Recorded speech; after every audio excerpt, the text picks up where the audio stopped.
Ao mesmo tempo que a imigração ilegal é um problema nos Estados Unidos, e tanto Trump quanto Biden vêm fazendo políticas mais restritivas à migração, principalmente nesse ano eleitoral, é fato que 15% do eleitorado é de origem latina nos Estados Unidos. E aí, quem será que vai levar esse eleitorado? Já adianto para vocês que a resposta, pelo menos por enquanto, é surpreendente.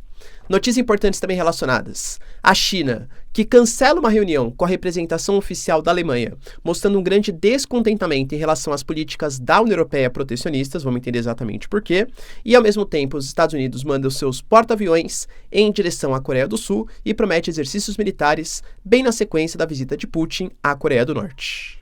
Falar um pouquinho, pessoal, sobre as declarações da Marine Le Pen, que dão conta que o Macron vai renunciar. As pesquisas indicam que o seu partido vai perder as eleições que foram por ele convocadas. E para finalizar, falar um pouquinho também sobre as preocupações da ONU para que o Líbano não vire uma nova Gaza. Sim, a guerra está cada vez mais próxima. E a Ucrânia, que aceita fazer uma próxima cúpula da paz com a presença da Rússia e em um país do sul global. Ou seja, aparentemente os ucranianos estão a fim de negociar a paz. Se vocês querem ter um pouco mais sobre esses assuntos, e muito mais também sobre geografia, geopolítica, atualidades, política, polêmicas, enfim, tudo para você se manter sempre bem atualizado, já se inscreve no canal, deixa seu like, compartilha esse vídeo, que o professor Ricardo conto muito com a sua ajuda. Belezinha? Para quem não me segue no Instagram, @prof_Ricardo Marcílio, e caso você queira ter acesso à plataforma mais completinha, geografia, geopolítica, atualidades, e todas as ciências humanas, pessoal, plataforma Esfera é muito baratinho, tá? Aulas ali bastante aprofundadas, para você ter uma noção de ciências humanas para o seu vestibular, para o seu conhecimento geral, é sensacional. Belezinha? Então, pessoal, Esfera 10, cupom 10% de desconto. Tamo junto? Bora lá pro vídeo que tem assunto bem importante aí pra gente discutir, ó.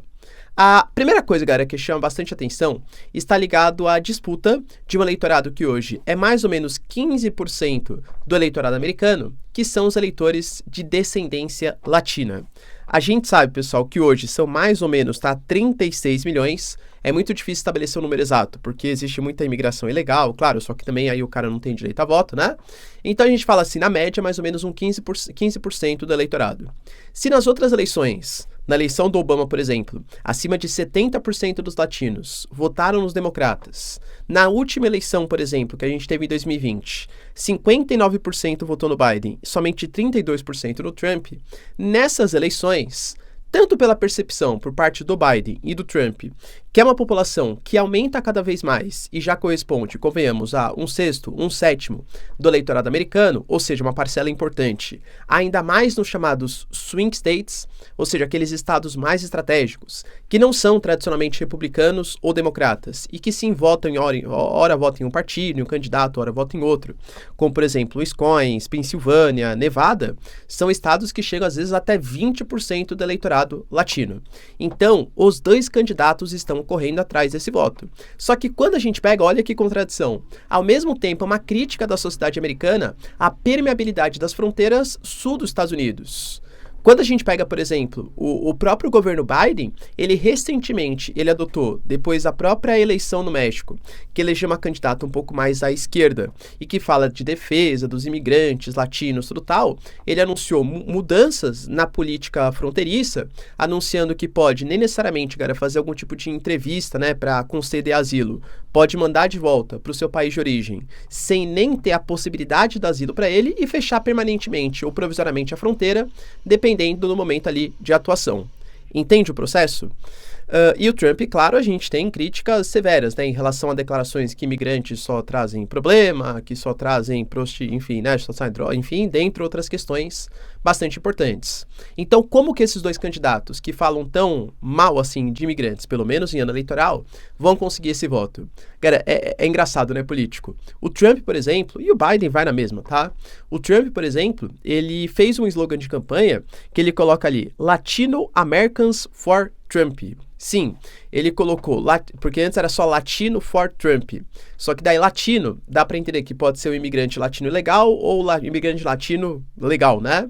E o Trump, ele quer convencer que esse latino que hoje tem direito a voto nos Estados Unidos é diferente do imigrante legal. Quando ele quer convencer o latino a votar nele, o imigrante latino que é certificado, né, o cara que é registrado, o cara que é legalizado nos Estados Unidos, ele fala que ele é um Latino American, ou seja, um cara que pertence já aos Estados Unidos. Ele quer tentar meio que dissociar as críticas que ele faz em relação à fronteira do México dos Estados Unidos com os imigrantes que já vivem no país, até por uma questão eleitoral. O Biden, até propaganda em espanhol, né, o cara tá fazendo. A gente fala de uma nova terminologia, né, uns neologismos chamados de Span-English, cada vez mais utilizado pelos candidatos. Por exemplo, quando você fala cool nos Estados Unidos, dá a ideia de, nice, cool, né, tipo, legal, joia, tal. E esse íssimo, por exemplo, a gente, né? Nossa, aqui está quentíssimo, friosíssimo. Isso é uma coisa muito de línguas de origem mais latina, né? E eles começam a misturar, por exemplo, a palavra coolíssimo sendo utilizado principalmente em alguns estados do sul dos Estados Unidos, para tentar colar a imagem que tanto Biden quanto Trump são... querem aí, gostam dos latinos, excetuando, claro, os latinos ilegais. E olha que vem dando certo. As pesquisas indicam que a gente tem uma preferência pelo Trump, tá? Por exemplo, uma pesquisa do New York Times, embora dê uma margem de 10% de erro, porque fala que os latinos eles têm um voto muito volátil, ele já aponta 46% para o Trump e 40% para o Biden. Quando você pega a pesquisa da YouGov, que é uma pesquisa também, galera, bem importante nos Estados Unidos, mostra 43-43. Quando você mostra uma pesquisa da CNN, que é uma mídia geralmente mais pró-democrata, ele coloca ali 51% Biden, 44% Trump. Independente se o Trump ou o Biden está na frente, é fato que um tradicional reduto político dos democratas cada vez mais migra para o lado republicano da força, ainda mais tendo Trump como referência, um cara que sempre criticou a imigração latina. Interessante, né, galera? Eleição dos Estados Unidos? E aí, quem que você acha que vence essa? Trump ou Biden? Deixa aí nos comentários. Outra notícia, pessoal, bem relevante, está ligado ao deslocamento de um porta-aviões, conhecido como porta-aviões Theodore Roosevelt, mais 2 destroyers para o Porto de Busan. Porto de Busan, ali na Coreia do Sul. Esse porta-aviões, ele foi deslocado, segundo os Estados Unidos e a Coreia do Sul, com uma resposta diplomática à recente visita que o Putin fez à Coreia do Norte.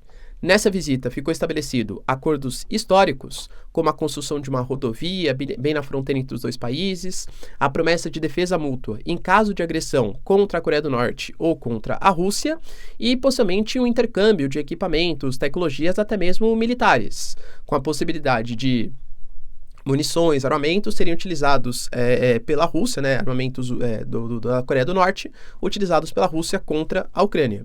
Então é fato que o acordo ele foi bem importante. E isso até fez com que a Coreia do Sul anunciasse que poderia repassar armas para a Ucrânia e, em resposta, a Rússia, considerando que se a Coreia do Sul fizesse isso, algum tipo de retaliação poderia acontecer e os sul-coreanos não iam gostar da resposta. Eu falei para vocês ontem que até a China não gostou muito desse acordo entre Coreia do Norte e Rússia, porque meio que é uma redução da influência da China, né? Convenhamos, galera, a China, ela sempre foi a principal aliada da Coreia do Norte e é hoje um país que financia os russos, então é mais interessante que Rússia e Coreia do Norte façam parcerias direto com a China do que exatamente entre eles, e é claro que essa parceria militariza ainda mais a região, coloca, né, um pouco mais de medo em países como Japão e Coreia do Sul, permitindo a expansão da OTAN, não a OTAN diretamente, mas com parcerias estratégicas, com exercícios militares. Por exemplo, no final de junho, esse porta-aviões, o Roosevelt, Theodore Roosevelt, ele vai participar também de exercícios conjuntos, junto com Coreia do Sul e junto com Japão. Percebam, né? Geopolítica é quase uma lei da física, ação e reação. Após a visita do Putin, a gente teve os Estados Unidos mandando representantes para o Vietnã, sim, um país estratégico do Mar da China Meridional, e agora um representante um porta-aviões em direção à Coreia do Sul e ao anúncio de exercícios militares. Outro ponto importante, galera, está relacionado à visita do vice-chanceler da Alemanha, que foi em direção à China.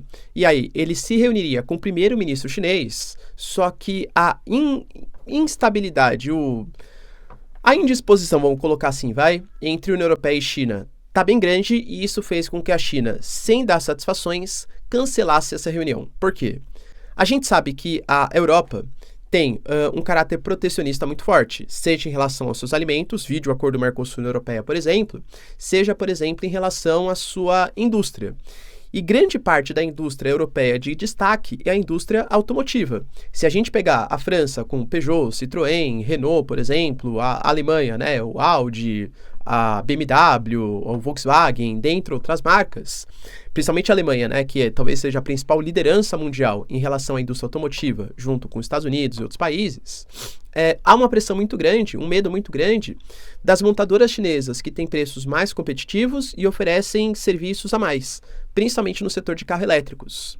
Por conta disso, a União Europeia, alegando que era uma prática de dumping, ou seja, você, China, tem um custo de produção muito barato e está desregulando, descompensando a livre concorrência internacional com os subsídios que o Estado chinês dá para as montadoras chinesas, anunciou sobretaxas que podem chegar, em alguns casos, a quase 40% em cima de carros elétricos.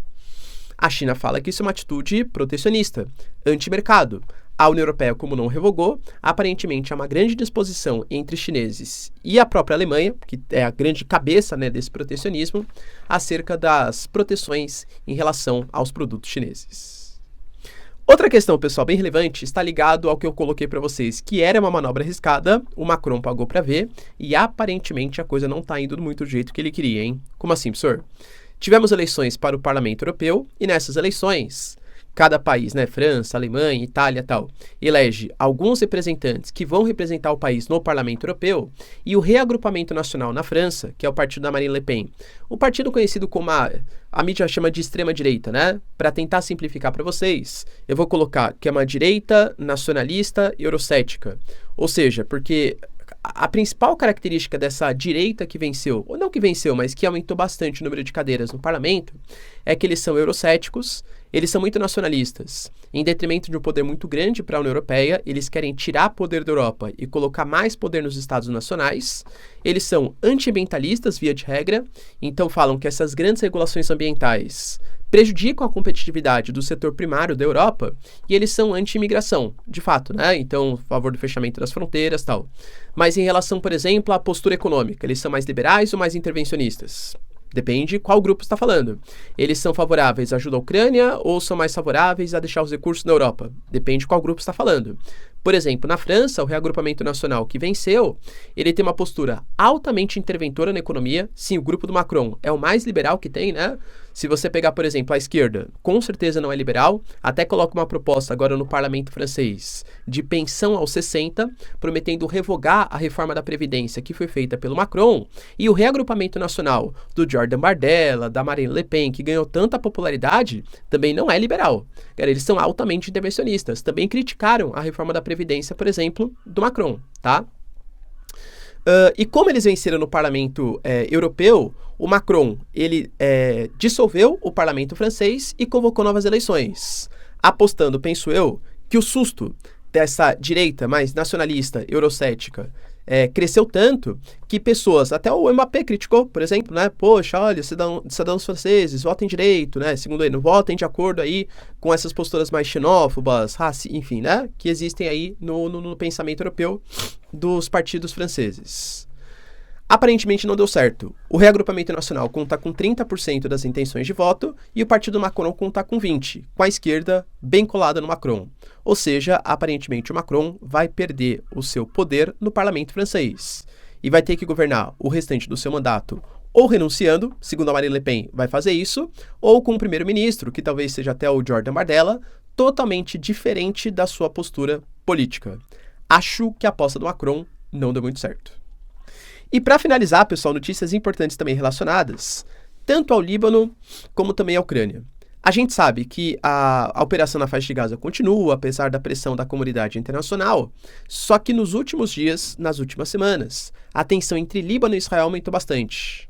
Principalmente não o Líbano como um todo, mas principalmente o Hezbollah, que é um grupo que surgiu no final da década de 70, começo da década de 80, faz parte do grande eixo da resistência, autodenominado assim, que é contra a presença dos Estados Unidos e do seu pupilo Israel no Oriente Médio, e é liderado pelos iranianos. Aliás, é um grupo xiita, tanto quanto é o Irã. Eu costumo falar que o Hezbollah é uma espécie de representante do Irã dentro do Líbano. E ele tem uma postura, o Hezbollah, totalmente contrária à existência de Israel. Então os conflitos eles aumentaram demais. A gente fala de 80 mil deslocados israelenses no norte de Israel e mais de 100 mil deslocados libaneses no sul do Líbano. E aquela área está com uma tensão tão grande que as forças israelenses já anunciaram que o plano para a guerra está aprovado e que uma guerra total contra o Líbano pode acontecer num futuro próximo.